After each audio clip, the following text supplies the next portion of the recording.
Welcome to the 328th episode of the So Video Games podcast, where we talk about any game at all, including new stuff, old stuff, and anything in between. If we are playing it, we'll be talking about it. Today, we are recording on March 19th, 2023. My name is Brad Galloway. I'm the editor of GameCritics.com, and I'm also 50% of this here show usually. Today, I am 100% of this here show. Most often, I am joined by my co-host, Carlos Rodella, but he is taking the week off to conduct some illicit experiments. He'll be back next week as long as the feds don't discover his current location. As for me, we'll be doing something a little different this week since I have the place all to myself here. First off, I am recording at 12:51 a.m. We don't usually record at this time of night, but I'm on daddy duty tomorrow. It's going to be me and my man kind of lone wolfing it while the wife is off doing some work stuff. So I figured I would get this recording knocked out while he's asleep. That way I can be totally on and capital D dadding next day. So that's why I'm recording now. Also, I have some extra bits and bobs we're going to be covering. So that's also going to be different. We have the usual housekeeping and the main game content for sure. But I've also got a few things here, such as a peek behind the curtain. Going to give you a look of what it looked like for a video game editor this weekend who has a generally full schedule. And also I'll have some TV and movie thoughts along with that. A fairly big bit on the Last of Us TV series, not the game, but the TV series. It just wrapped up recently, maybe 2 weeks ago. And I watched the last episode with my wife. I have played the game before. And I will have some thoughts, extended thoughts, kind of in response to some of the hot takes that have been shooting around. There will be spoilers in that discussion, but I will give you a big warning before we get there. So, I think that is all the preamble I have for now. And without further ado, let's get on with the show. All right, let's see here. It's kind of a weird night since I usually record with Carlos, and we have this kind of like team energy that goes back and forth, and we have a good rhythm that goes between us. Now that I'm on my own for just this week, he'll be back next week. Definitely kind of like every time I kind of mentally expect him to jump in, there's no one jumping in, and so I've got to jump in for myself. So please excuse me if I stumble and bumble a little bit, but we're going to get to this here. Let's do the housekeeping. Usually Carlos and I share a virtual living space divided down the middle with a strip of duct tape. But like I said, I've got the place all to myself this week. The duct tape is still there, but I'm walking over it. I'm sticking a foot over. I'm throwing some garbage on his side. I'll probably pick it up later because I'm not disrespectful. But I'm walking on his side a little bit. I'm sitting in my easy chair and my feet are extending over the duct tape, but please don't tell Carlos and he'll probably never know. This is the part where I would ask Carlos what he's got. He's not here. What do you got, Carlos? Nothing. Okay, cool. As for me, let's start off with the egg report. We usually start off with the egg report since I am a big chicken guy. Egg report for today, 5 eggs. Green, white, brown, and olive. And also, I do want to just take a minute and say that I had a really nice day with the chickens. If you don't know chickens are really fun animals. And they can be really friendly if you take the time to kind of get to know them and acclimate yourself to them. My favorite chicken, frequent listeners of the show will know, is named Worcestershire. And she is a Brahma. She's supposed to be like a larger chicken, kind of like the extra large size chicken. The current world record for biggest chicken is held by a Brahma, and I was kind of hoping I might have a contender, but she's not quite that large yet. Anyway, she's a real sweetie, and I love her lots. And when I go out to the yard, she'll come up to me, and she likes getting picked up and held, and we kind of snuggle this afternoon. It's really fun, but I don't do a lot during the wintertime because it's really muddy and dirty and gross, and Brahmas have feathery feet. So she's always got like these like super muddy feet when I go out to the yard, and I just don't want to have dirty chicken footprints all over me. But today was a nice day. We went out and snuggled. She's a beauty. I love her. She's so sweet. All right. Egg report is done. Let's get on to the actual housekeeping. Let's see. Not a lot this week. Not a lot. Just a couple news bits. First, heads up that the final DLC for Citizen Sleeper will march. It will march to you on March 30th. Didn't mean to say that, but we're going to keep rolling because I'm not going to edit that out. It launches on March 30th. For those who remember, Citizen Sleeper was actually my game of the year last year. I thought it was a phenomenal experience. Text-based narrative JRP, not a JRPG, narrative RPG, but also with a lot of dice mechanics and kind of like adapted board game mechanics. It was like a little bit of everything plus the kitchen sink, and it really was kind of strange because on paper it doesn't really seem like it should work, but it really worked for me just really well. I had the best time with it. Immense writing, great sci-fi atmosphere, wonderful combination of mechanics with story, with meta elements. It all just came together. It's just a masterpiece, really, a masterpiece. They are going to release 3 DLCs total. Number one and number 2 are already out. I have played number 1, but it was such a short little experience. And I don't say that as a criticism. It really got right to the point of what it was doing, and that's fine. But I thought, I probably would enjoy them more if I played them as one big chunk. Because when I got to the end of the first one, I was like, oh man, is that it? I want some more, and that's all there is. And I blew through it in like a couple hours, and I was like, okay, I'm going to just wait. So I will get to DLCs 2 and 3 on March 30th when they launch. I believe they launch for all platforms at the same time. And I've got my game save all ready to go, so I'm looking forward to playing that. So heads up if you want to get that last bit of story for Citizen Sleeper. And if you haven't played it yet, man, go play that game. The game is so good. If you listen to this podcast, I have to imagine that you would find at least something about that game to like. It may not be everybody's favorite game. You may not love it as much as I did. But there is no denying it's doing something new. It's taking a fresh approach. The quality of what's there is top tier. And I think that even if you end up not liking it that much, or even if it's not your favorite game, just playing it for a minute and just kind of seeing what it does will really give you a glimpse into the many different avenues that games can take. And I think for me, that in itself is valuable. So GOTY for me, certainly last year, but I think everybody should at least try it just to see. Okay, only one more bit of news here before I get on to the main content of the show. Just a little PR bit.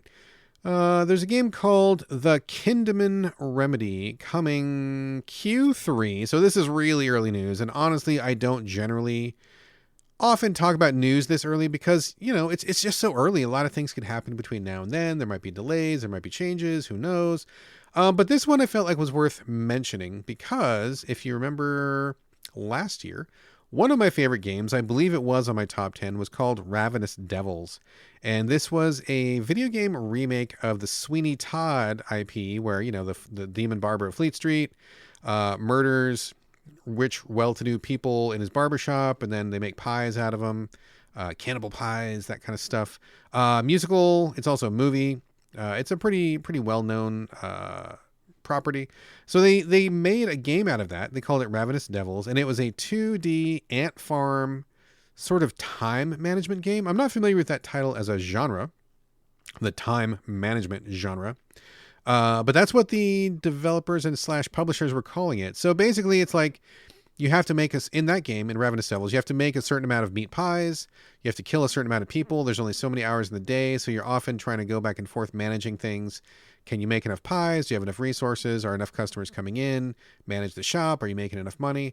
It's lots of plates to spin. And although that does sound a little bit hectic, I did find that it was really easy to play, really accessible in terms of just like everything it needed you to do was really clear and simple and had a good flow to the rhythm. And plus I just thought it was fucking cool. I just thought it was really fun to be able to run this little barbershop and kill dudes and throw them down the meat chute, and then your partner in the basement would chop them up. It's just a really, really fun game. Dark, really gross, but also awesome. I loved it. It was one of my favorites. The publisher is saying that they now have another property in that same vein, which is interesting because I got PR from the developer, the actual developer of Ravenous Devils, and they're like, hey, if you liked our game, check out our new game. And like real talk, like I haven't played the new game. In fact, I can't remember what it's called, but they went from a 2D time management sim to a 3D kind of restaurant running game, which also has, I guess, story elements. And I believe either a supernatural or maybe a sci-fi like alien sort of element to it. But I watched a video and it just didn't appeal to me. It just didn't hit me the same way. Like it just felt like it was a first person perspective, which to me is always like kind of a bummer.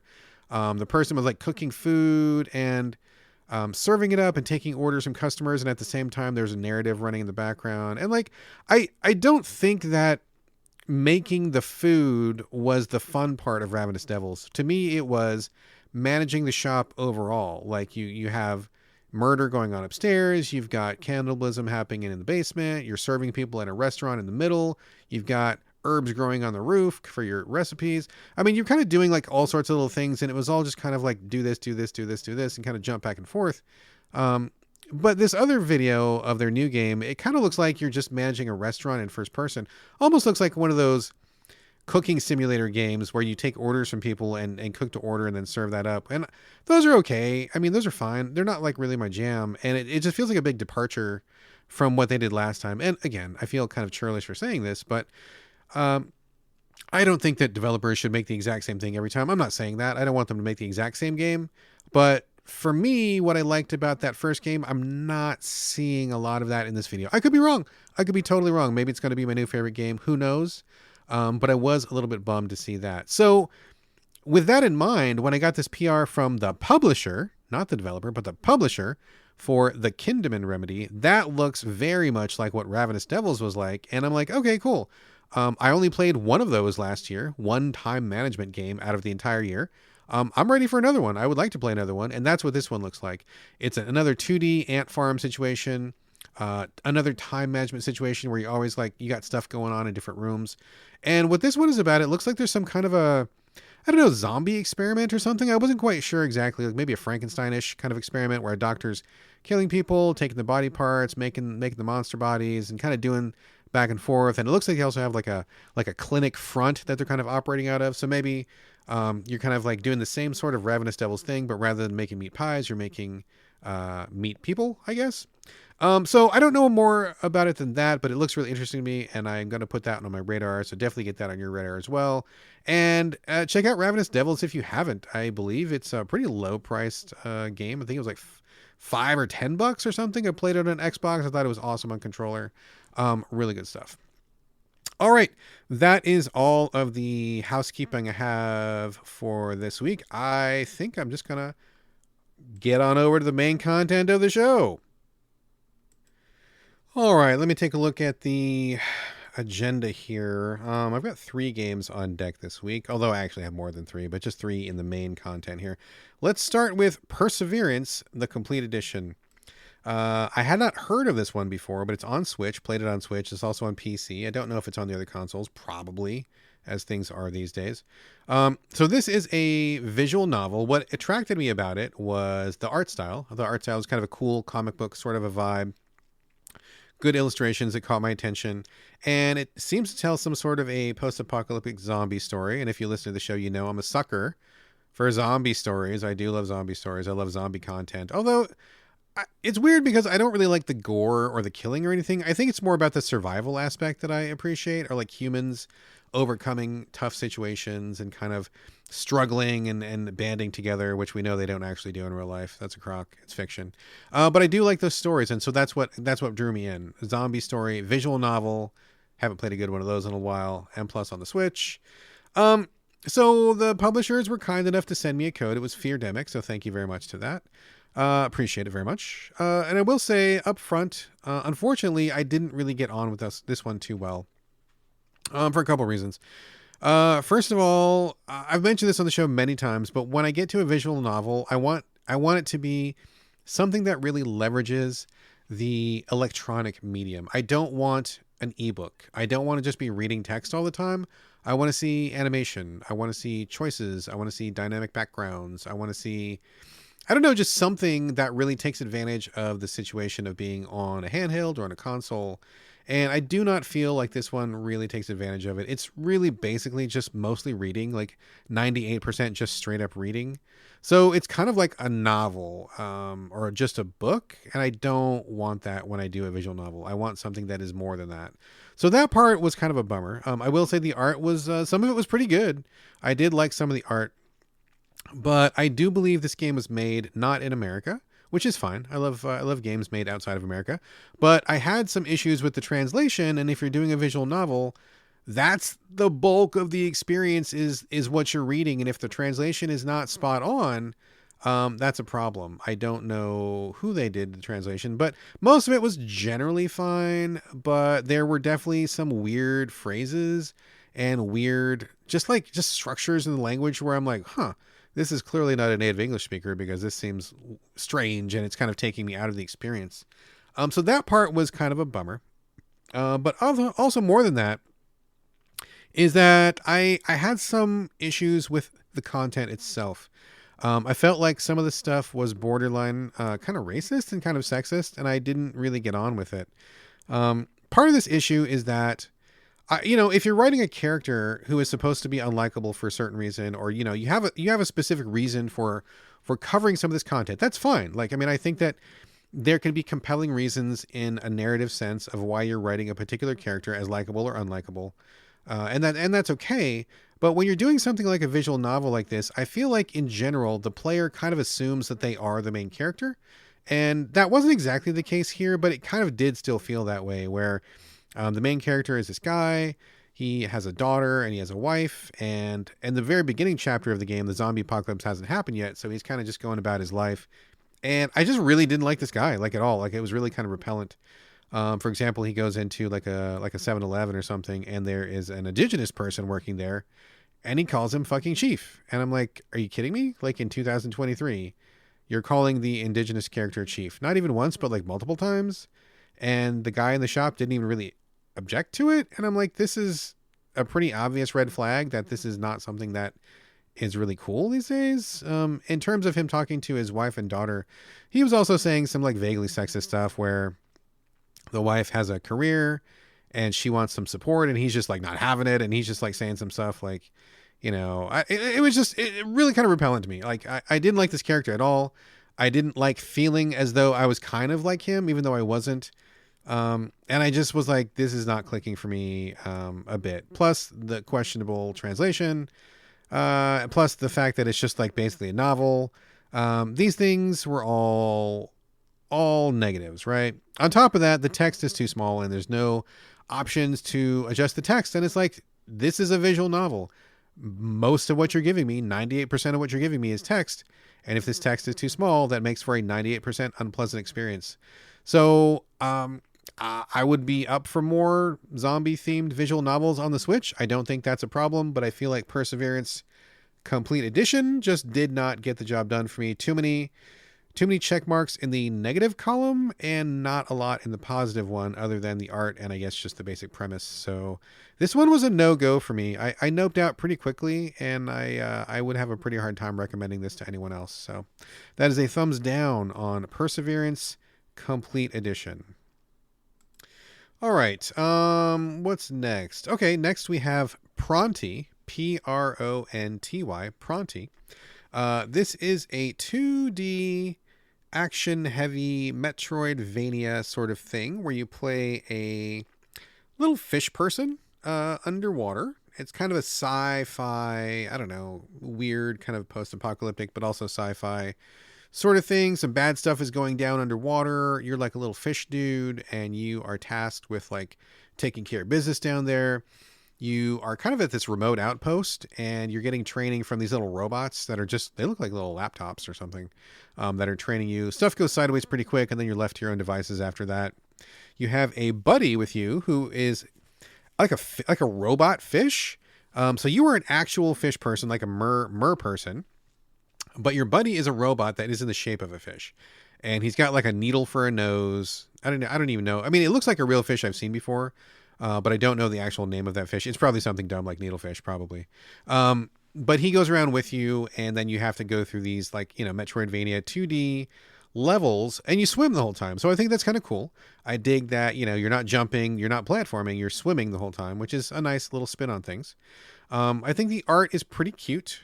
And I think that the premise of being underwater and doing that sort of stuff as a Metroidvania is a good one. Unfortunately, this is another one that I didn't quite click with. It's pretty straightforward, but it's not a bad thing. It's not, for Metroidvanias, like, I don't think that complexity is always the thing that makes them better. So if you have a simpler, more streamlined and focused experience, I think that's fine. There is a map that was good. But there's just like a lot about it that feels kind of weird and clunky. Didn't quite come together for me. For example, the character, for being a little mer person, his swimming animation is just really weird. It doesn't seem, I mean, there obviously are no mer people. I don't know for a fact what a mer person would swim like, but I don't think they would swim like what Pronty swims like. It's like he's kind of doing like a doggy paddle sort of thing, and I just feel like that's probably not the most efficient way of swimming underwater. It's also pretty slow, and I kind of didn't dig that. There are ways you can dash, you unlock some powers pretty quickly, and that kind of makes up for it. But just in general, it just kind of feels a little clunkier and not quite as animated as I would expect from like an undersea sort of experience. I will say also there's a lot of emphasis on combat, which is kind of a mistake because I feel like they think the combat is the good part of this game, but is actually for me not the good part. It's clunky because Pronty himself, he can dash and stuff, and there's probably more powers that I haven't unlocked yet, but the main way that you fight is you use your robot fish buddy. So like he's constantly like near you. You're swimming through these tunnels, and then your fish buddy is like around, and then when you push a button, you can move a stick, aim a direction, push a button, and then the fish goes and stabs whatever's over there. And you have to like keep pushing the button. He doesn't just like auto attack. So that's kind of clunky on its own. But then you get a bunch of powers pretty quickly after the start where he can like turn into a shield that protects you. And he also can turn into like a little buzzsaw, a couple other things, which is, I guess, fine. It's kind of a cool idea, I guess. But number one, it makes Pronty feel kind of useless on his own. And like I said, I didn't get very far. There's probably more powers to unlock later. Maybe he has more self-defense options in the future. I don't know for sure. But the controls already are a little bit clunky and weird. And the fish itself, it sounds strange to say, but like when you turn him into the buzzsaw and you shoot him off, he just like misses a lot. And I'm like, what is the point? It's like this autonomous robot. He should be able to like go where I tell him to go. And I missed a lot. And it was really kind of bumming me out because the combat ramps up, you're like dodging enemy fish and you're like moving around on the screen, and then all of a sudden like the guy you're relying on to kill these guys for you is missing, and I'm like, what is going on? Why is he missing so much? This is really weird. So I don't think the combat feels as good as I would want it to feel. It doesn't feel as intuitive, and I think having the fish be your main source of attack is, I think, maybe a mistake. I think that it kind of adds an extra layer of artifice for the player to get through. It just didn't feel instinctual or comfortable. And maybe it would work if they maybe refine the controls a little bit. I never got into a zone where I felt like, okay, cool, I am doing this stuff automatically. My hands know what to do, and I'm just going through it on impulse power. It always felt like a bit of a struggle and a bit of a wrestling match with the controls, which was not great. Beyond that, it's pretty straightforward. Like I said, like there's not a lot going on. Like you're kind of going through these tunnels and killing these monsters. The monsters, are the main opponents, and the fighting doesn't feel great. So beyond that, there's not a whole lot of stuff to do. So I don't know. I just didn't connect with it. I didn't. I think it looks kind of cute. Underwater, I think, is a premise that we could explore more of. I would like to play more underwater games, but this one just didn't feel right to me. Didn't spend a whole lot of time on it, but I was not motivated to keep going. So kind of a bummer. It looks really cute in screenshots, and it looks really cute in the videos. But I think actually hands-on left me wanting a little more than it could provide. So that is Pronty. Another, I guess, a thumbs down. Kind of a bummer on that one. But we do not have all bummers this week. I know sometimes we do. Not this week. This week we have a game that started out like a bummer, but then it ended up being kind of a good experience. It kind of caught me by surprise. It's called Defend the Rook. Playing this on Xbox, although I do believe it's on basically every platform. This is a really strange one. I wasn't quite sure what to make of it at first, but I'm glad that I stuck with it because it kind of opened up over time, and I think it got better and better as it went. Basically, the premise of Defend the Rook is that you are some kind of sorcerer or magician, and this queen comes to you because she needs your help. She's like, oh, I need you to help me win these series of battles. And dude's like, okay, cool, but I don't leave my tower, so I fight all my battles by proxy from a distance. Which is kind of a cool idea in and of itself. So the game is presented as though he's looking at kind of a chessboard, and he's doing all of this stuff from his tower. But you're supposed to imagine that these pieces that he's moving around on the board are having a real world effect somewhere else. Cool concept. You don't actually like see the real world or anything. It all just stays on the board, and the dude never leaves his tower, which is fine. But I give props for the concept. So the board is presented in an isometric kind of angled perspective. It's grid based, and you have 4 characters on the board on your side. You have the Rook, and as you might guess from a title called Defend the Rook, The Rook is like a little floating castle, and you have to protect it. Now, it's not helpless. It can move, and if anybody touches it, except for a boss, bosses don't count, but if any enemy touches it, they die instantly. The Rook does take damage, but they kill the enemy instantly. And the Rook is also able to shoot at a distance, kind of like a distance cannon. So that's cool. It's got options. It's slow. It's kind of a big target, but it's not helpless, and it's not just something for enemies to pick off. It takes a little bit of doing to kill the Rook, so that's good. In addition to the Rook, you usually have 3 characters. I eventually unlocked a couple more, one more, but there's more to unlock. You start off with like a fighter, mage, and a thief, so you're pretty basic archetypes. But what happens is you also have some towers. Now, I've seen people describe this as tower defense. I, in no way, feel like this is a tower defense game, like not even remotely. You have towers, that is true. You, I guess, are defending. I mean, you're defending the Rook, but that doesn't feel like a regular tower defense. Although, I mean, maybe, I guess, if you squint sideways at it. But with these towers, you have 3 towers, a short range, medium range, long range. You can place them anywhere on the board that there is a rock. So like you get the boards seem like they're randomly generated, and then each board will have a bunch of rocks on it that you cannot pass through, that just present as obstacles, but you can stick your tower on these things. So sometimes the rocks are in really advantageous places. Sometimes they're not, but you have to like kind of just figure out where do I want to put my towers, and then they kind of automatically run from there. And then you have a couple other things. You have like a couple little traps you can place, and like 1 or 2 other little features. So you set your pieces up on the board, and then waves of enemies come in, and then you just kind of fight them off. Turn-based, so like all your guys go first, and then when you're done, all the enemies go. So like wave-based turns, I guess, as you want to call it, which I think works fine. And at first it was like okay. I mean, it seemed pretty simple. Moving characters around. The mage can obviously shoot at a distance with magic spells. The thief was really good at backstabbing, had a pretty long range. He could walk around. The fighter was kind of a tank. I mean, it was all pretty par for the course, right? So I'm like, okay, this is fine. But after you make a little bit of progress, what happens is you earn experience and money through playing the game just regularly. And when you finish one chunk of levels, you have the option to upgrade. And it seems like the upgrade paths are randomly generated as well. I'm sure there's a limited pool, but like sometimes the first tier of upgrades for the hero would be +1 defense or something, or like a power, like whenever one of your enemies takes damage, you gain like +4 defense the next round or something. But then if you restarted the game, the next time it would be totally different upgrades. It would be like, oh, take 1 hit for your ally, or gain +2 attack if you stay on certain tile or something. Like whatever, it doesn't matter. But the point being is that the upgrades for all 3 of your characters were different every time. And so I'm like, oh, okay, well that's interesting, because you're not just doing the same hamster mill treadmill every time. You have to think on the fly a little bit, which is one of my favorite things about roguelikes, is that you have to kind of make do with what you've got. And once I realized that element was there, I'm like, oh, okay, well, this is actually kind of a roguelike in a sense, where you are taking these randomly assigned fields that you're fighting on, randomly assigned upgrades for your characters. And then actually, as you progress through the game, I didn't realize this at first, but I did soon, the levels you fight in, as in which bosses you face and what battlefields you go to, are also randomly assigned as well. So the bosses I fought the first time around were not the same as the bosses in the second time, which was even more variety. And I'm like, okay, cool. Like, I'm starting to see how this thing is unfolding. It seemed pretty straightforward at first, but there is actually a lot more depth to it.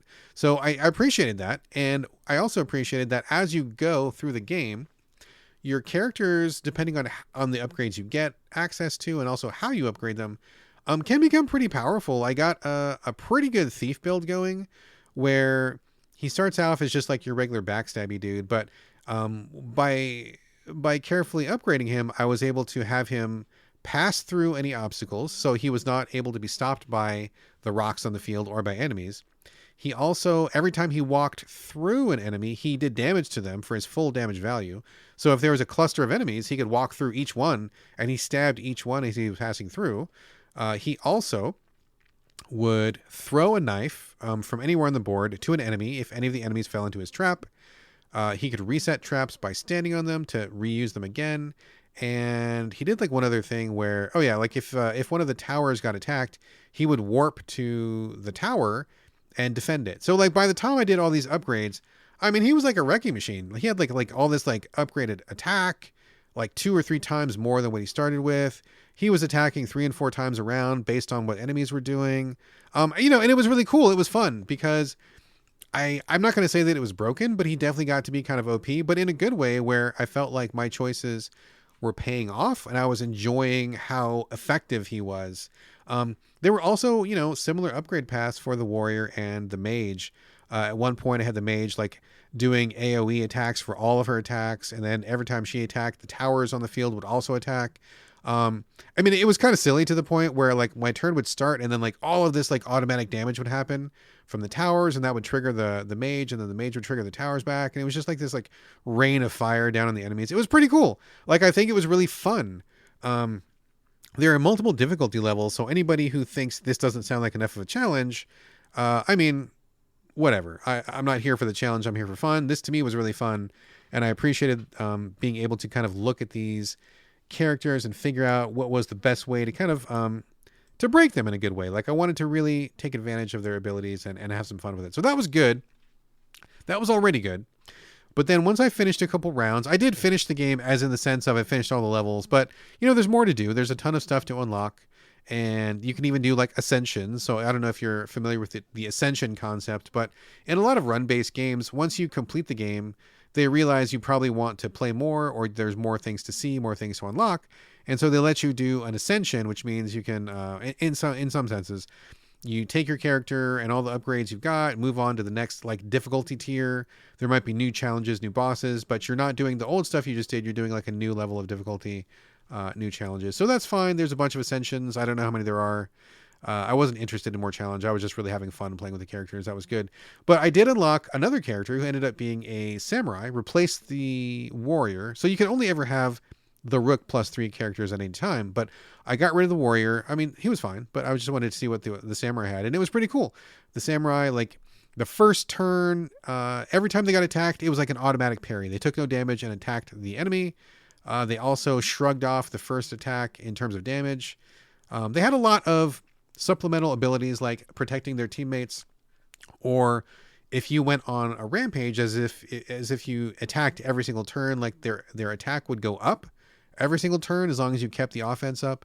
So stuff like that, where I thought it was just really fun to see how powerful they could get and what I could do. Now, that's not to say that this game was a cakewalk. I mean, it's not like nut crushingly hard. I mean, you're not going to like lose sleep over how hard it is, but I definitely lost more than a few rounds, and I did not win my very first game or anything. So you do have to get into it and learn the systems. But I do appreciate that they gave you the difficulty levels, and also just playing with the characters was really interesting and fun. So it was good. And the variations in play were good. I feel like the concepts were good, pretty solid all the way across. So that was all. I mean, in general, I like it. I like it a lot. But there are a couple problems. So number one, I was playing on Xbox, but this feels like a Switch game to me because it's short, it's run-based. I mean, I could totally see myself playing this in bed. But the problem was the text. I have not seen the Switch version. I've only seen the Xbox version. But based on what the menus looked like and how much was on the screen and what the text looked like, I'm assuming it would be pretty illegible on the Switch, or at least uncomfortably illegible. I can't say that for a fact, but that is my gut feeling, and I feel like that's correct. I feel like it's probably better on a bigger screen because there's a lot going on, and I'm kind of bummed because I think I would like to play this on the Switch. It just seems like a better fit for a smaller screen. Also, I feel like the presentation is a little bit rough. It could use a little bit more animation. It could use a little bit more clarity on the screen. For example, like I said, the viewpoint is isometric. You're looking at it like a chessboard from an angle. And sometimes there's just like a lot of stuff on screen. There's just like a lot of enemies. You got your traps, your towers, your characters. Sometimes there's just like a lot, and you can't really rotate the camera. You can't, move anything around. You see the screen that you see.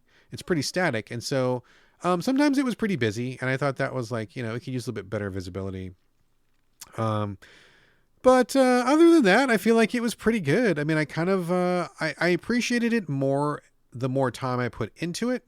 And there are a lot of unlocks to go for. So if you want something you can grind on for a while, I think this is a good thing. For me, the other downside I think is I would have appreciated the unlocks coming a little bit quicker. I felt like the unlocks were a little bit slow. So I would have, I would like to advance a little bit faster. But there's lots to play with, lots of towers. You can switch out all the characters, switch out all your traps, all your magic spells, all your towers. Lots of variation, lots of things you can change. So I think ultimately it's a really good game. Does not show all its cards up front, but I do assure you that there is a lot more to it than you first see. And I had a pretty good experience with it altogether. Had a good time. I'm glad I rolled quasi rolled credits on it. I mean, I finished the game, but credits didn't roll. I don't know if you can even get credits to roll in this game. I'm not sure. You might not be able to. But I think it's just really good, really fun. Good concept, good application. A little rough presentation, but altogether, I think it's great. And if you want a roguelike, strategic, turn-based tactics, something a little bit different than the norm, and something that gives you something to really kind of play with in terms of character build, I think this is a good one. So once again, that was Defend the Rook, and I give that one definitely a thumbs up for sure. Okay, so I feel like I got through the main content of the show kind of in record time. I mean, obviously Carlos is not here, and he would have brought, 2 or 3 games to the show, and we'd have our tangents and our jokes and stuff. So I'm burning through the show kind of quickly, but I came prepared because I knew that would happen. And in light of that, I wanted to kind of just take a few minutes and maybe talk about some things that we don't usually talk about on the show. So for example, this is kind of a funny week because we have a lot of codes on hand, but generally when you get a code, as everybody knows, I'm the editor of GameCritics.com, been there for 23 years. And I've been in the industry for a while. It's pretty common to get code like, I don't know, a week beforehand, maybe a couple days beforehand. It depends on the game. But to get codes that are like really far ahead of time, like 2 weeks ahead of time, a month ahead of time, that's not nearly as common. But for whatever reason, all the stars have aligned, and that is exactly what's happened right now. I have probably 3, 4, 5 different games that we will be covering here on So Video Games, but they're all so far in advance of the embargo that I either have already played them and got done with it, or I don't want to play them yet because I want to stay a little bit fresher in my mind on those. So I'll play them a little bit closer to the embargo. And so what ended up happening was I played all the games that I just talked about. These are the ones that the embargo has dropped, and so I'm free to talk about these: Defend the Rook, Pronty, and Perseverance. But I'm like, well, I finished that in record time. I still had like half my week left.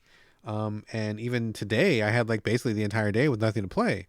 So I'm like, well, it's not often that I have this free time. I mean, I usually am jamming through content for the show. And if anybody out there has their own podcast, or if you've done a podcast, or if you write for a website or something, the content mill is the thing. Like, you've always got to have something in the pipe. You've always got to have something cooking. And for me and Carlos, usually for this show, we get codes and I schedule these shows out like 2-3 weeks in advance. So like, I'll have an agenda plotted out for this week, next week, and the week after, and I'll have all the games written down on there, and I'll have all the embargo dates, and I'll be like, okay, well, we're playing this week, we're playing that next week, we're playing this other thing the next week after that, and it kind of dictates what we play. So in some ways that's, I guess, cool, because number one, getting free games is cool. Always dreamed of that as a kid, and to have that be my daily reality is pretty awesome. So check. Dream achieved. Check. That's good. But it also means you're not always free to play what you want, right? Because you've got to keep the content mill going. And if you want to play something that you've already covered, it means you don't have anything to talk about on the show. Or sometimes we'll play something that's a larger game and we're not going to finish it in a week, right? So like, maybe it'll be some larger RPG or maybe some larger action game or something. For me, recently, it was Wo Long where I talked about it, but then I ended up playing it for like a whole other week.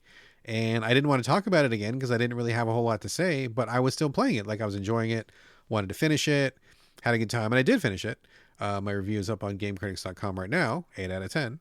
But, it kind of cramps your style. Like, you need to have a balance between stuff that you play for fun and stuff that you play for the show.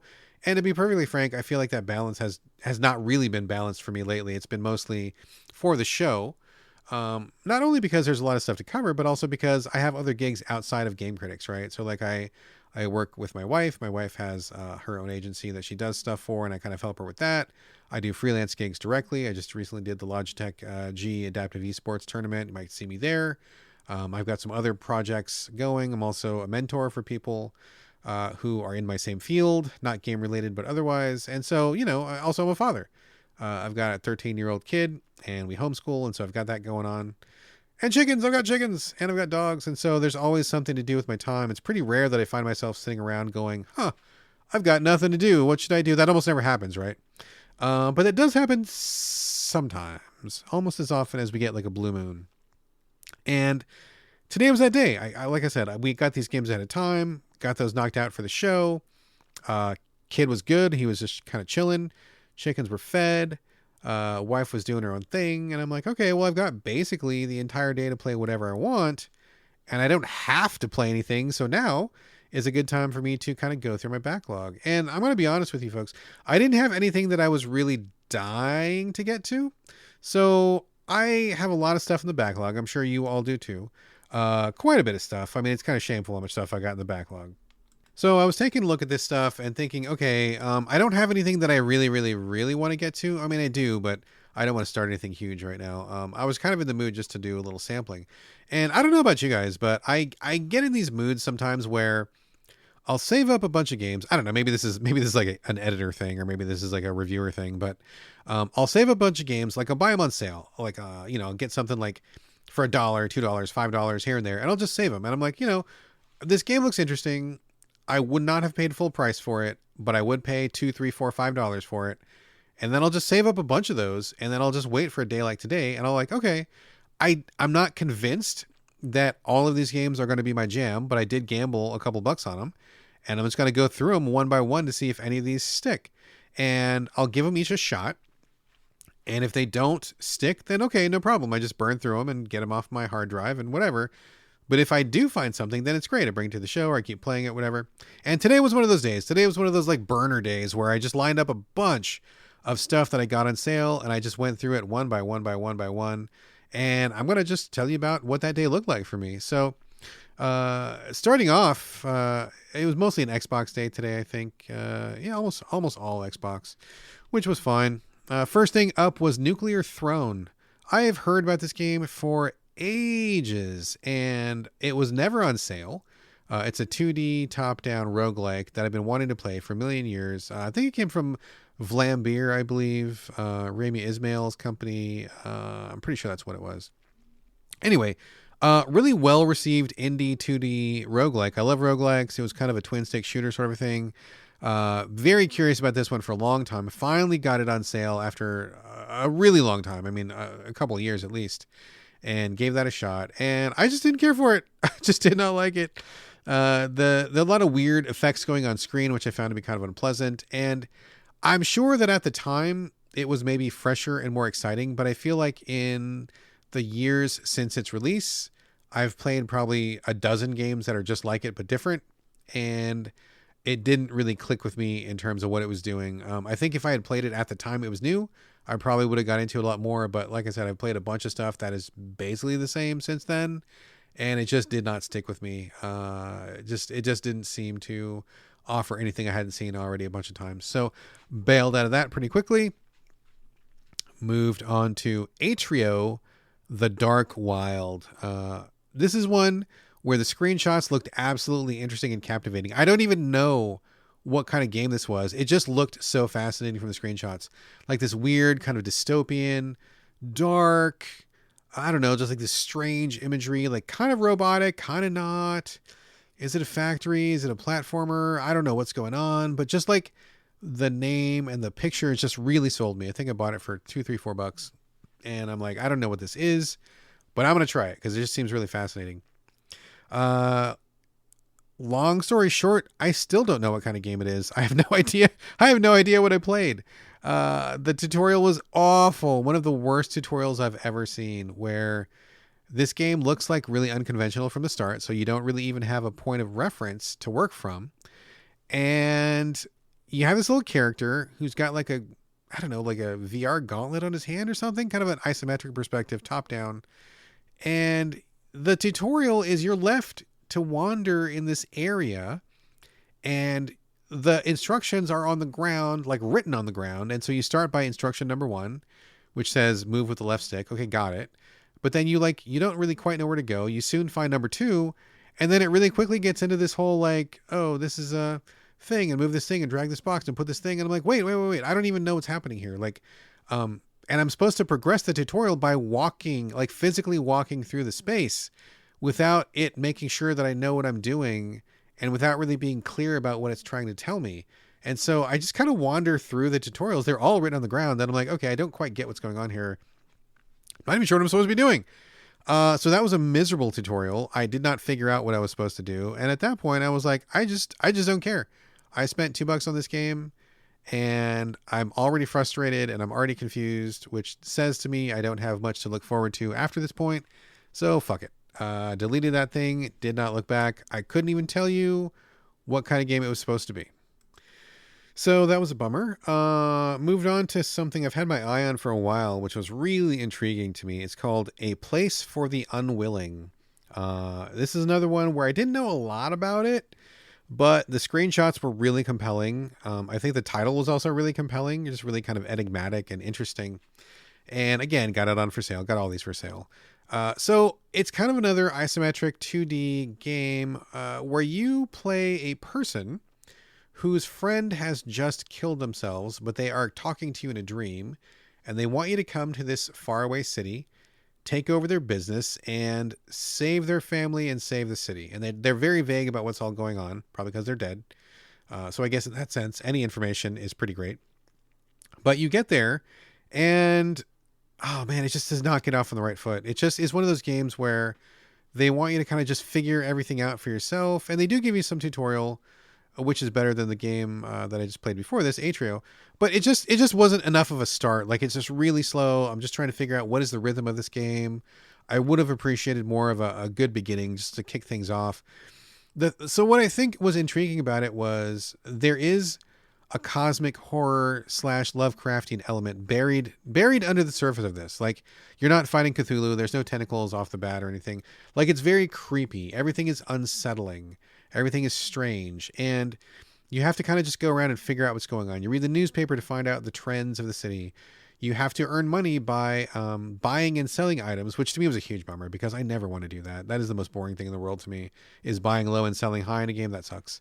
But you have to just talk to people and figure out what's going on. But there was like a lot of... It's the game where like it tells you nothing, and you're going to miss things. You're going to get things wrong. You're going to time things wrong. You're going to miss quests. You're going to not know where people are.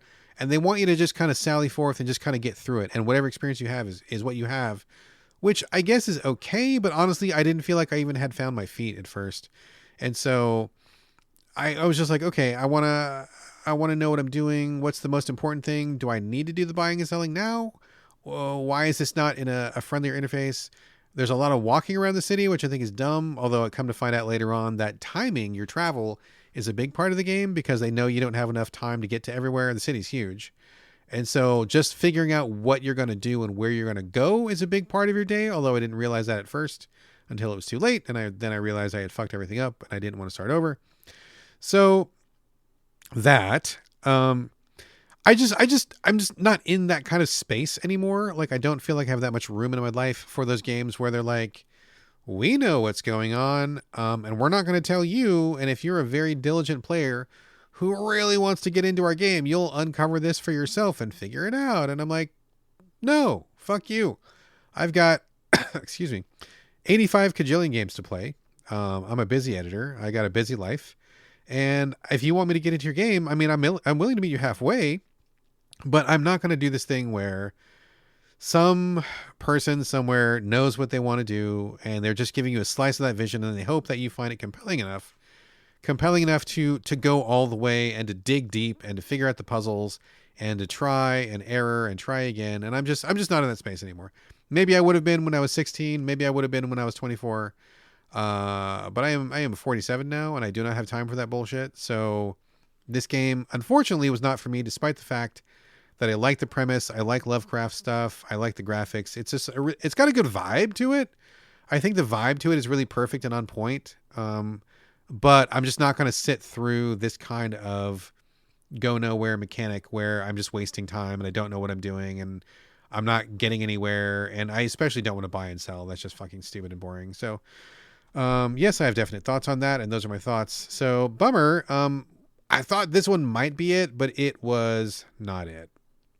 All right, next up after that was the demo for a game that I almost bought called Megalan 11 or Megalan, Megalan, Megalan 11.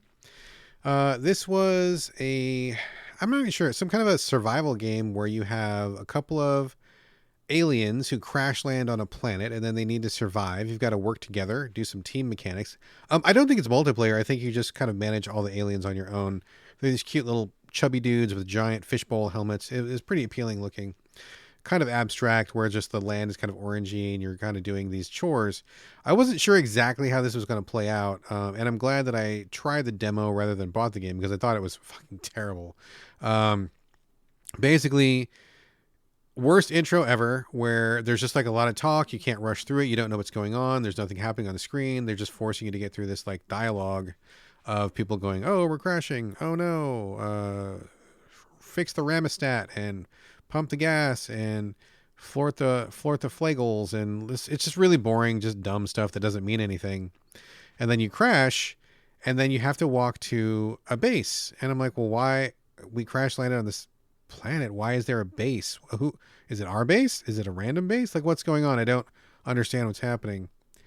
But they don't bother telling you. They're just like, get to it. And you get there. And like, first off, none of the buttons do what you think they're going to do. Like, I take issue with developers who change buttons for no reason, because on the Xbox, most of the time, A is your confirmation. But they do not do that. I think it was like X, and then also like Y was back when usually it's B. And I'm like, why change the buttons? Like 99% of games, it's A and B you're using, not X and Y. Why would you do that? So it just felt really weird and clunky to control, just on how they mapped it to the controller. And then it's like, I just have no idea what I'm doing. The tutorial was awful. It was like, get inside the base and start the generator or something. I'm like, okay, how? Like, what am I even doing? I don't even know what I'm doing. It's a really common theme where indie developers, again, I mean, oh God, I feel like a fucking broken record saying this. They know what they're doing because it is their game. It is their vision. It is their baby. They've worked on it for 2 years. They know what their game is. Great. I do not know what that game is. I do not have that vision. I don't have that mental information. So I find often with indies, it's usually indies because they don't have the staff. They don't have the corporate structure to kind of like acclimate their games to being more widely accepted. And so like, you know, they'll put their game out and they forget what it feels like to be a person who does not know what this game is. They forget what it feels like to see their game through new eyes. And so I absolutely did not understand what I was doing. Tutorial taught me nothing. I had no clue about what was going on. And as you may have gathered, I'm just not the kind of person who is going to struggle through something like this. Like, you want me to get into your game, you want me to play your game, just tell me. Tell me what's going on. Just make it real clear. And I hate tutorials that suck. I hate people that don't explain their mechanics. I do not like getting into a game and having no idea what to do because there's like a billion games. I'm fucking 47. I've been playing games since games have existed, right? So there's like all sorts of genres, all sorts of mechanics, all sorts of different approaches, all different ways to do things. And so plopping something in front of me and saying, have at it, is like, well, what the fuck is even going on? Like, give me some context. It could be anything and I have no idea. So I made it like not far at all in this. I just got really frustrated about, you know, if you're not going to take the time to get me into your game, I'm not going to give you the time. I'm not going to give you like my literal lifespan is what we're talking about here. We are not infinite beings. Like I've said this many times, we are not vampires that live in a basement, living infinitely, playing all the video games. You know, I only have so much time on this earth, and you were asking me to give you some of my literal lifespan. But I'm not going to do that if you're not going to do me the fucking courtesy of telling me how to play your game. So I bounced on Megalan 11 almost instantly. I'm like, you just don't even know what you're doing. I'm not going to waste my time. Sorry, got a little heated there. Pardon me. After that, I played Evasion from Hell. This one looked like it could have been a fun one where you start off at, I guess, the lowest level of hell, and then you want to obviously escape because who wants to be in hell? I don't think anybody does. That is probably a pretty shitty place to be.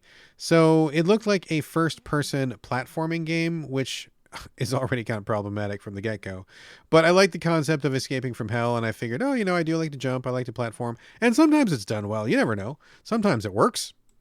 Wasn't super keen about it here, though. I mean, it started okay, but what happens was you begin at a level.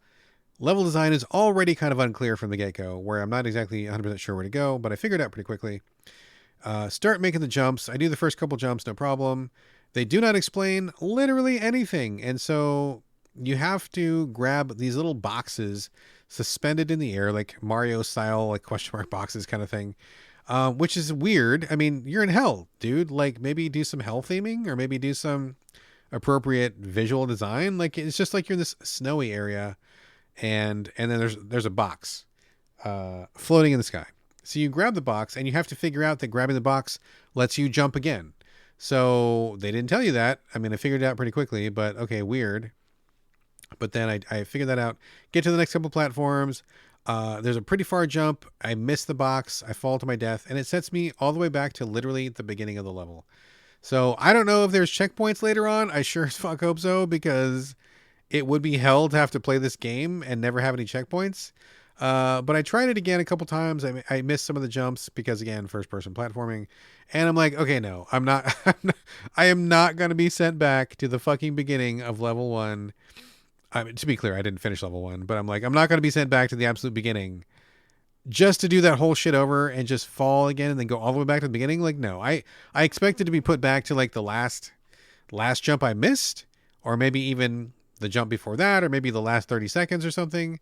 So I was like, fuck, no, I'm not doing this. No. This is certainly hell, and I am not going to be here. So I got out of that one pretty quickly.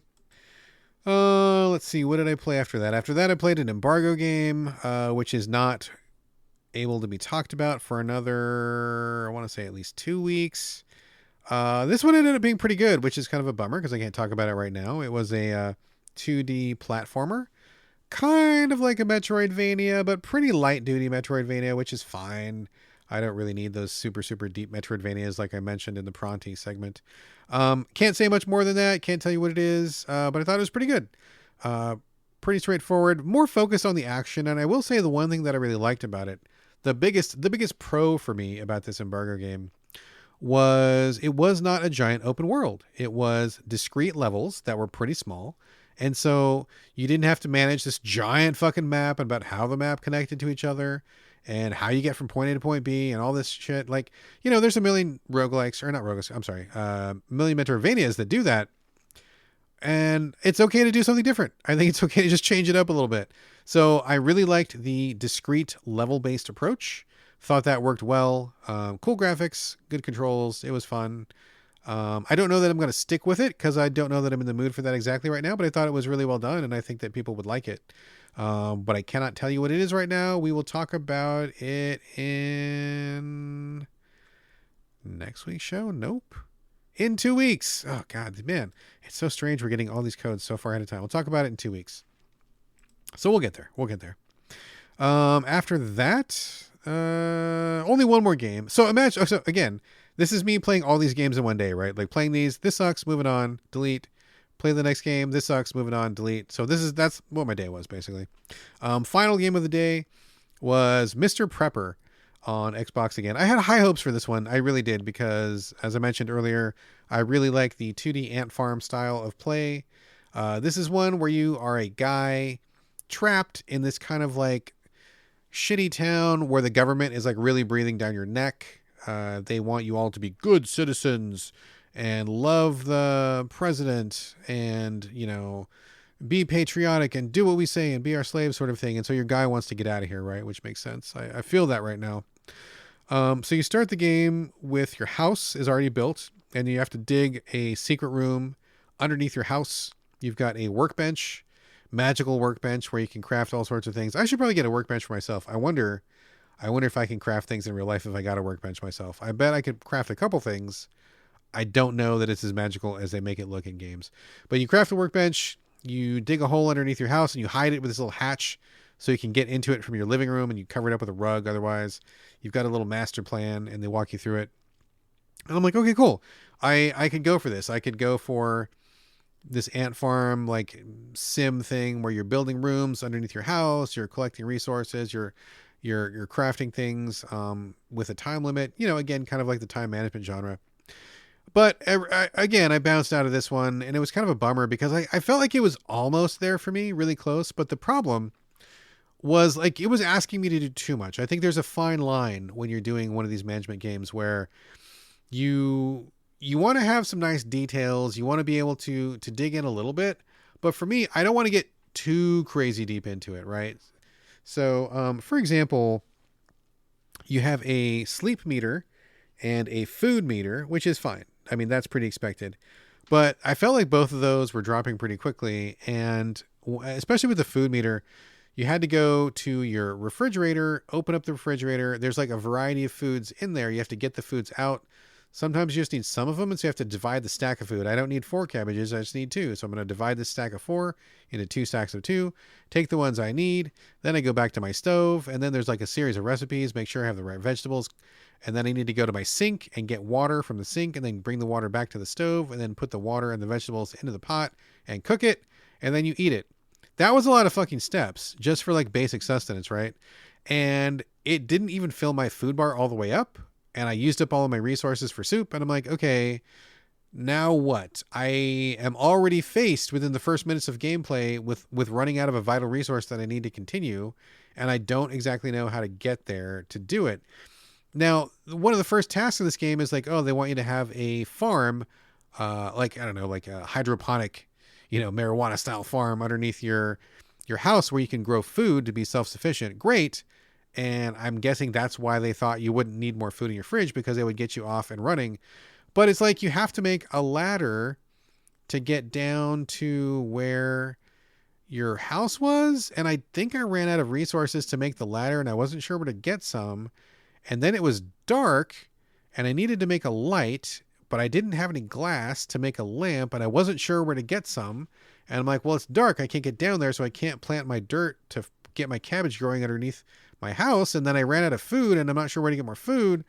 And then I'm like, okay, well, this is not working. Maybe I'll do one of the other side quests going on. And one of the side quests is go to the forest and meet someone there to talk about getting plant seeds or something. So I'm like, okay, maybe that's what I'm supposed to do. So I go to the forest, you click on a menu, go to a different location, get there, and there's nobody there. And I don't know where to go. There's like alternate paths through the forest. The whole time I'm getting tired. I'm getting hungry. I'm lost in the forest. I eat a couple berries, but it barely gives me any sustenance back. And I'm just like running out of everything. And everything just feels like 10 steps too much. Like I need it to be a little bit less minutia oriented. Like it would be great if I just had a pot of soup in my fridge and just ate soup, right? Like that's enough.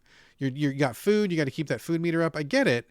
I don't want to have to get the dirt, grow the food, harvest the food, bring it back to my fridge, keep it in the fridge, put it in a stack, get it out of the stack, bring it back to my stove, chop it up, get the water from the sink, bring that to the stove, cook that up, and then eat that. And then you only get like a third of a fucking meter. Like that took me a long time. And I felt like that was a lot of work and a lot of steps and not a lot of return. I'm sure you get more nutritious meals later, whatever. But like, I'm just like, okay, so this is how the game is starting. And I already feel like I'm drowning in details that are not fun.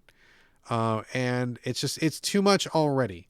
So it sucked because I like the concept. I'm in the mood for a 2D ant farm game, a time management game. I could really go for one of those right now.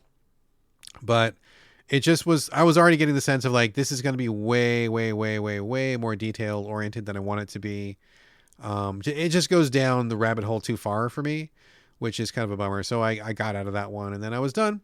And that got me to the end of my burner day, where I bought all these over the course of a couple months on sale, saved them up because I knew there was going to be a day like this eventually, hoped for the best, hoped some of these would land.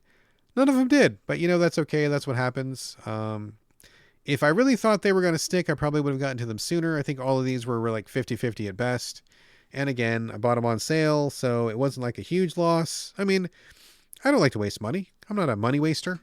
So it's kind of a bummer that I spent money on these to begin with, but that's just how it goes. Sometimes you got to risk a little bit to see if maybe you can get a good return on that investment. And unfortunately, none of those panned out this time around. That's okay. There will be other days. There will be surprise hits. There will be interesting things.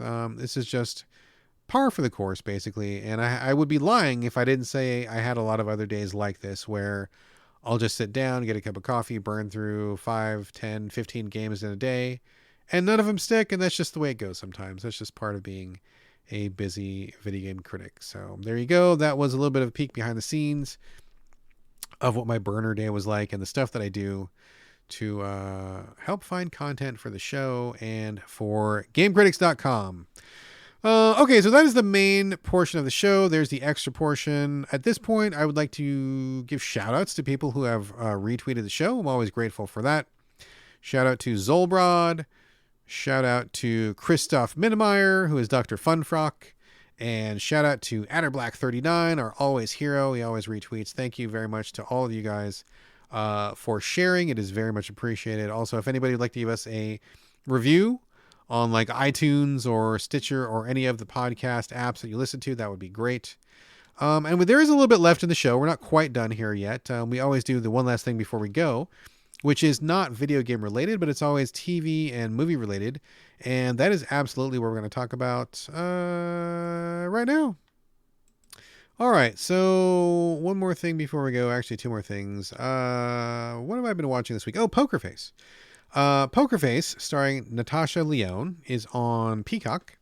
And I wasn't sure what this was about from the get-go, but once we got into it, it pretty clearly and pretty quickly revealed itself to be kind of a homage to Columbo, which was not what I was expecting.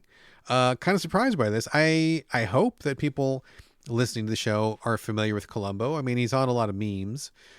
He gets referenced a lot. But in case you don't know, Columbo was a detective show. Oh man, I want to say it was from the 70s. I could be getting it wrong. I'm pretty sure it was from the 70s.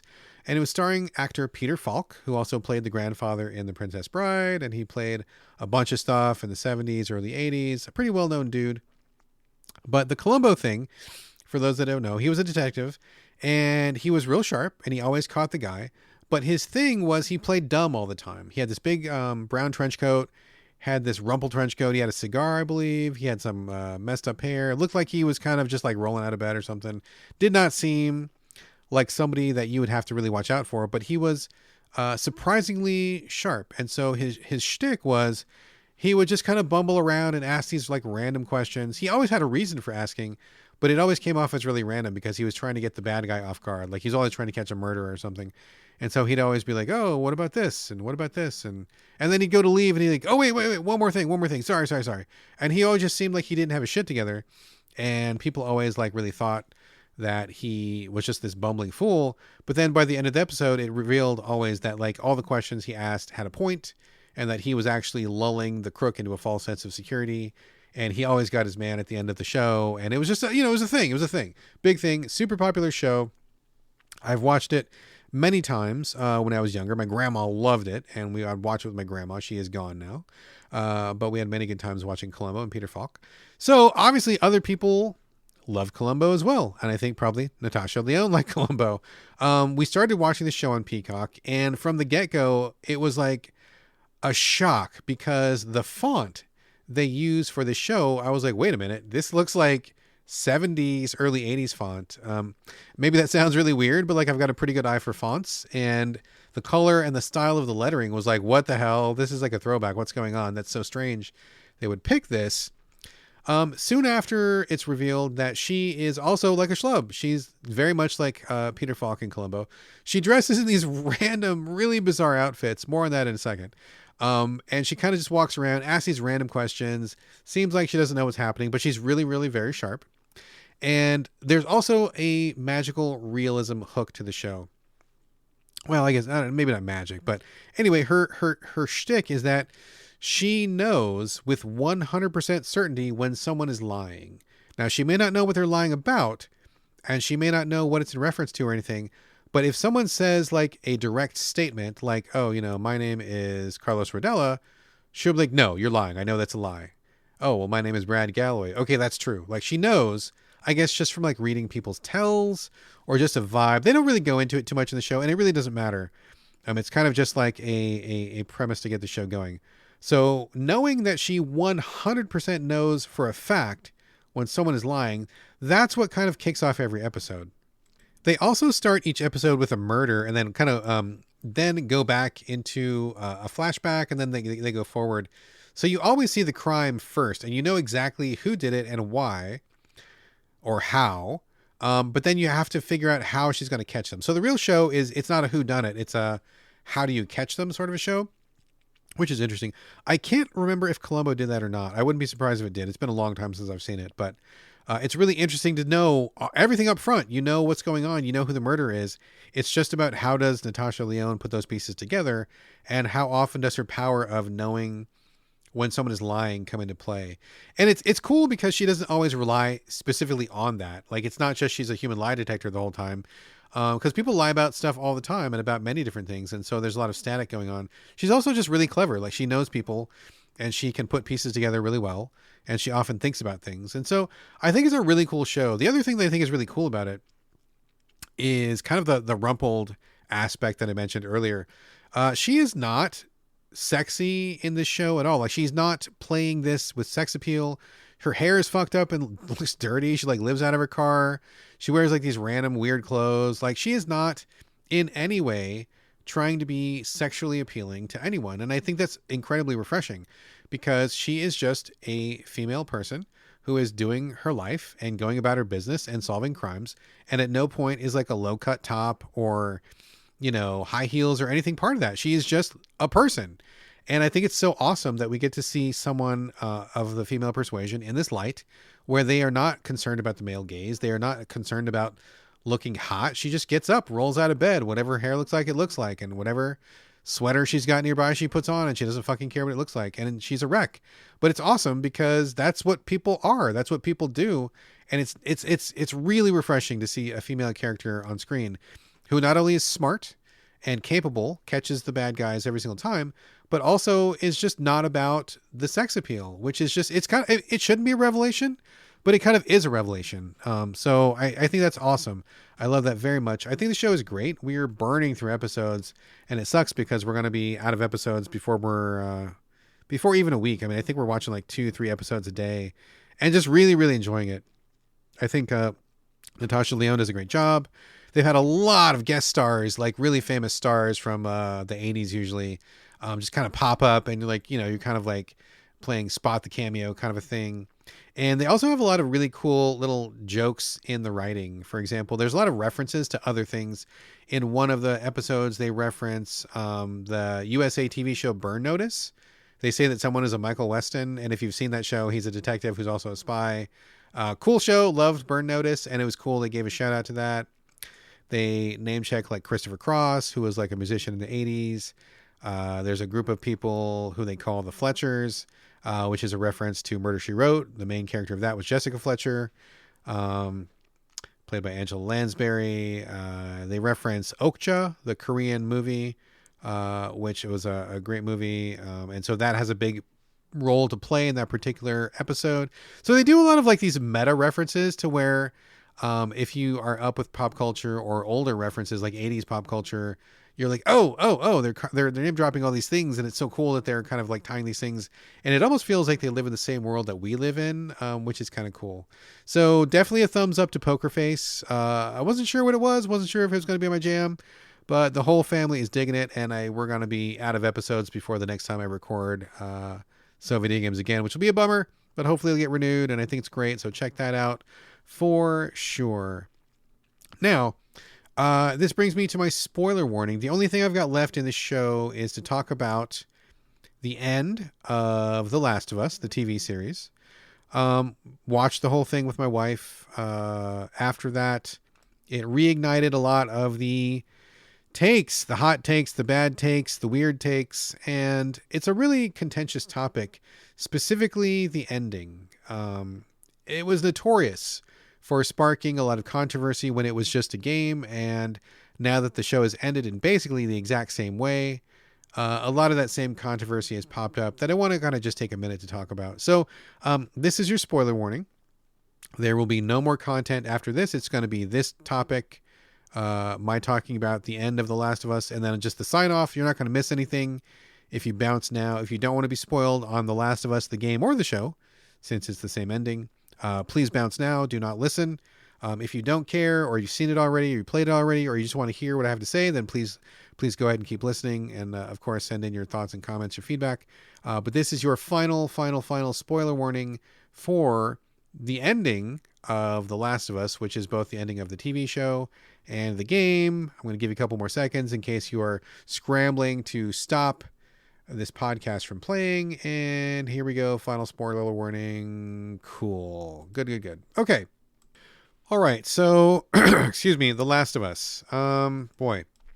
It is now the center of conversation again, or at least it will be for the next couple of days, thanks to the HBO TV series, which is now completed. And like I said, when the game dropped, the ending was just like a firestorm. It was just, oh boy, I remember just the discourse. I remember the chats, all the angry arguments, everybody taking a side. You know, basically, just to kind of recap, in case you haven't, I mean, if you haven't seen it, you probably shouldn't be listening to this. But just anyway, basically what happens is Ellie, the girl in The Last of Us, is the only person who is immune to the cordyceps fungus. And Joel is ostensibly taking her to a medical lab where they will create a vaccine from her. They get there, and what they don't realize is that she has to actually be killed in order for this vaccine to be hopefully made. And so in the game, what ends up happening is Joel, the daddish character, ends up killing everybody at the hospital. You get Ellie out of there, you take her back, you go back to your settlement. And along the way, she's like, oh, so what happened? And he makes up a bunch of stuff. He's like, oh yeah, they didn't need your blood and it was fine. And it was whatever. It was fine. We just bailed and it's fine. The vaccine doesn't work and it's cool. We're just going to go back and live our life. And she's like, is that true? Are you lying to me? And he's like, no, this is totally true. It's a lie. It's totally a lie. But he lied to her because he didn't want her to get killed by these scientists. And, at the end of the game, it's like in the game, there's a look on Ellie's face and you're not quite sure. They leave it open-ended, right? Like you don't know, does she believe Joel? And is she buying the lie? Does she know that he's lying, but that she lets it go? What does she really think about it? Like it's kind of just left open-ended, right? And when the game ended, it was a firestorm, literal firestorm, because half the people were like, of course I would have saved Ellie because it was stupid to let her die. Because I'm a parent or because I don't agree with people getting killed for this or like whatever. There's a bunch of reasons. The other side of it was like, fuck Joel. He took away her autonomy. She wanted to be the cure and he took that choice away from her. Okay. So kind of the same thing mirrored in the series, right? I mean, of course everybody is entitled to their opinion. But a common thread, and really the thread that really prompted me to talk about this in the depth that I will, is that I see this often thread of like Joel is the most evil character of all time. He's so evil. His evil eclipses anything that anybody else does in video games. It's so terrible. He takes away Ellie's autonomy and he dooms the human race to be vulnerable to cordyceps fungus. And he, is selfish. And this is all about him being a dad. And it's not about Ellie and, blah, blah, blah, blah, blah. Okay. So there's a lot of things going on here, but like, I mean, for me, it was even to the point of where people were like, again, spoiler for The Last of Us Part 2. If you don't want to be spoiled, go ahead and leave. I'm going to wait for a minute. I'm just about to spoil Last of Us Part 2. Please bail. Okay. So Joel gets killed pretty early in The Last of Us Part 2, and I'm seeing people saying he deserved it. Like, it's a really brutal, like uncomfortably graphic scene, which, I mean, I'm not a prude. I'm not a shrinking violet. And even for me, I'm like, I don't really want to be watching this right now. I think this is too graphic and unnecessary for me. But I've seen people say he deserved it and he should have even gotten worse because of what he did at the end of Last of Us. And I'm like, okay, that's crazy. That's a little bit out of hand. You're taking this a little bit too far. And I get it that people see Joel as like the ultimate example of the patriarchy, of control, of evil. I get it. I get those opinions. I understand them, but I think that these are incorrect and also pretty unfair. I'm going to keep this discussion to mostly just the TV series since there were some changes, and there are some slight differences. So I'm not talking about the game. That's a whole separate discussion.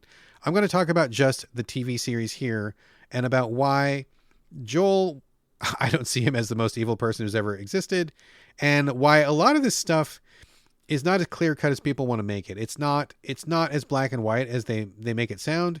Joel is not that evil and the situation is not that simple. Okay, so let me just a minute to like gather my thoughts here. So okay. So to begin with, many of the takes are feeling that Joel takes away Ellie's autonomy. You know, they're kind of putting forward she wanted to be the cure, she wanted to help humanity. That was her choice. You know, with to do with the chemicals in her body or whatever, and that Joel takes it away. But I disagree. That is not correct. In the television series, and again, talk about the television series here, it is very clear that Ellie thinks that her blood is the key to stopping the fungus. She uses it in episode 6. There's a little boy who is infected with the zombie or the fungus, and she cuts herself and like puts her blood on his cut to try to like use it as like an antibiotic, right? So she often thinks it's her blood. They mention it many times in the show where it's my blood is special, my blood is this and that, and she thinks it's her blood. At no point anywhere in this TV series does she say that she understands her brain must be removed and dissected in order for these doctors to maybe come up with a cure. She never says that. It is not her understanding. She does not know she's going to be killed as part of the cure.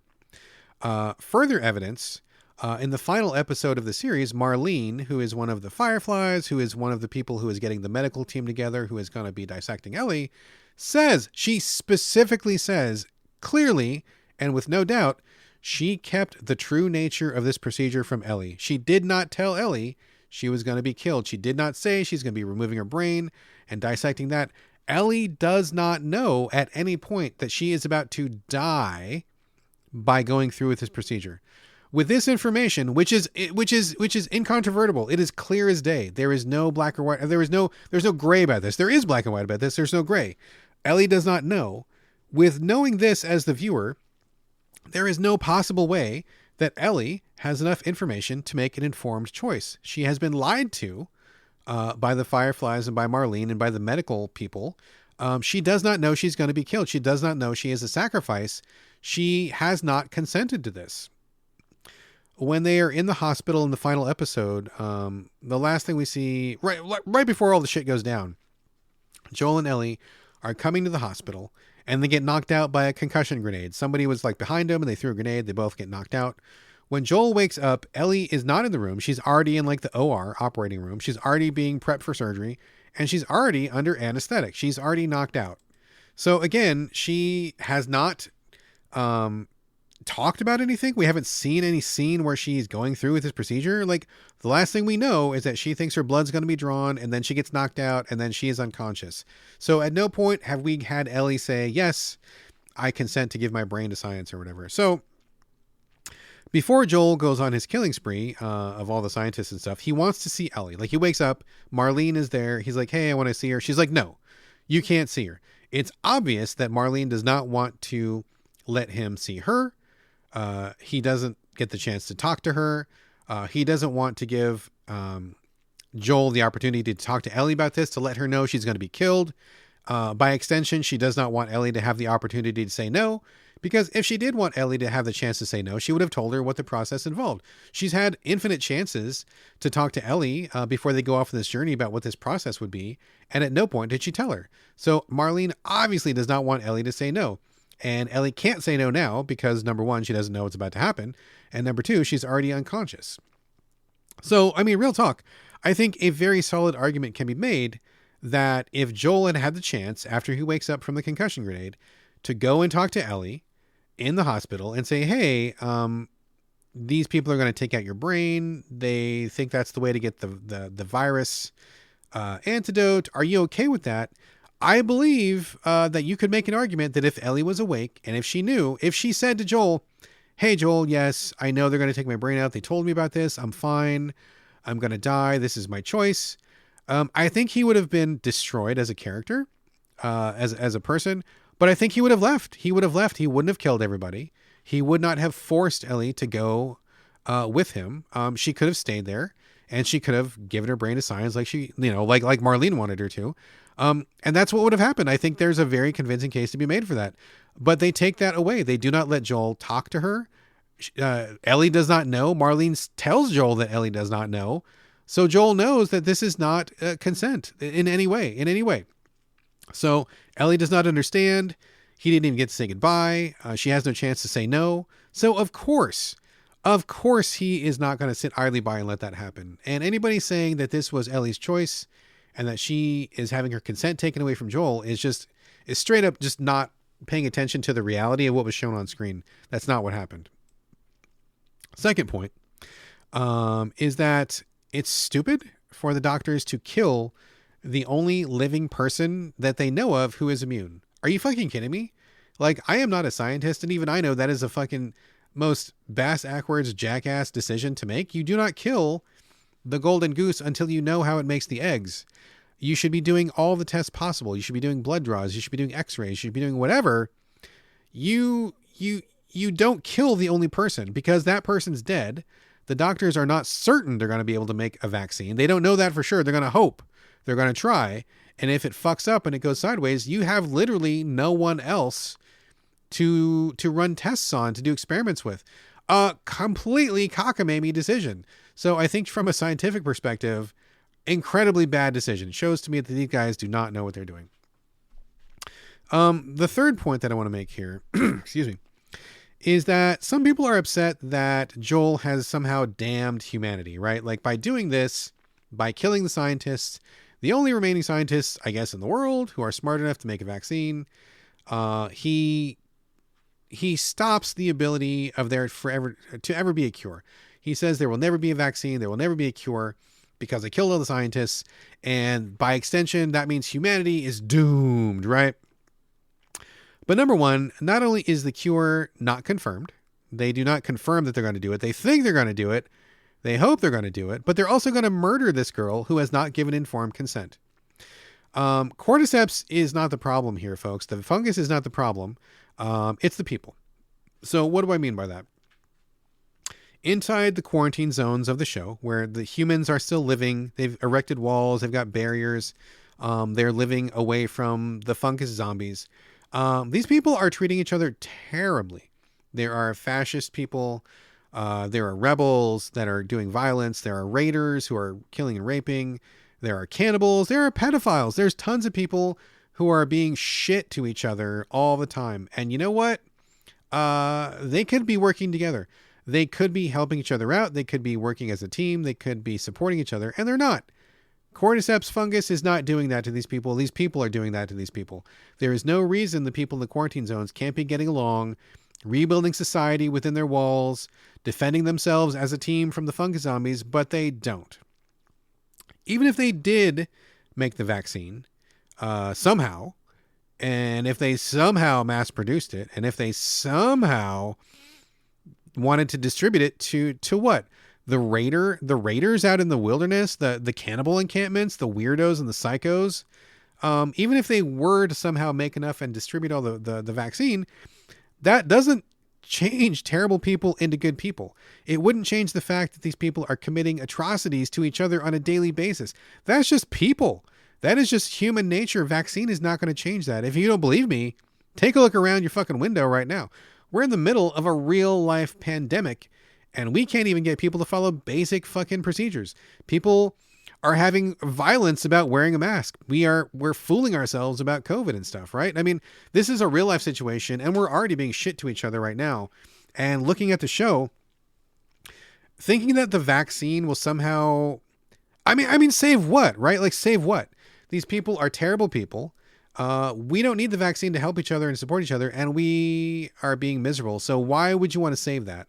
I think it's really questionable whether humanity is even worth saving in that sense. But even without the vaccine, we can still support each other. We can still make safe encampments. We can still farm. We can still love each other. We can still build families. And yet we struggle to do that because we're just fucking terrible people. So I think there's a real question about whether humanity as it is portrayed in The Last of Us is worth saving at all. Finally, I think it's not hard to understand at all why Joel would want to save Ellie. And I think anybody who is blind to this is just being really willfully blind. In this gross, ruined, burned out world, there are so few things that are valuable. And it is clear that Joel loves Ellie, and Ellie loves Joel as well. That this is a two-way street. This is not just Joel enforcing his dad vibes on Ellie. Ellie loves him, and she is just as attached to him as he is to her. For example, she could have easily left him behind in the winter scenes when he gets stabbed in the stomach and he's going to die in the basement. She could have left him, no problem. If she wanted to get out from under his thumb, if she thought he was being oppressive or whatever, she could have ditched him at any point. But she says over and over, I can't do this without you. I need you. And it's not just about survival. Like, it's pretty clear that she feels for him the way that he feels for her. She goes out of her way to get medicine for him. She takes on all these risks. She kills these dudes and does all this stuff to save him. She goes above and beyond. And so of course he's going to return the favor. I mean, they save each other. It's a relationship that develops over the course of the series. And of course, when you take into account that the Fireflies are not playing on the level, they are lying to Ellie.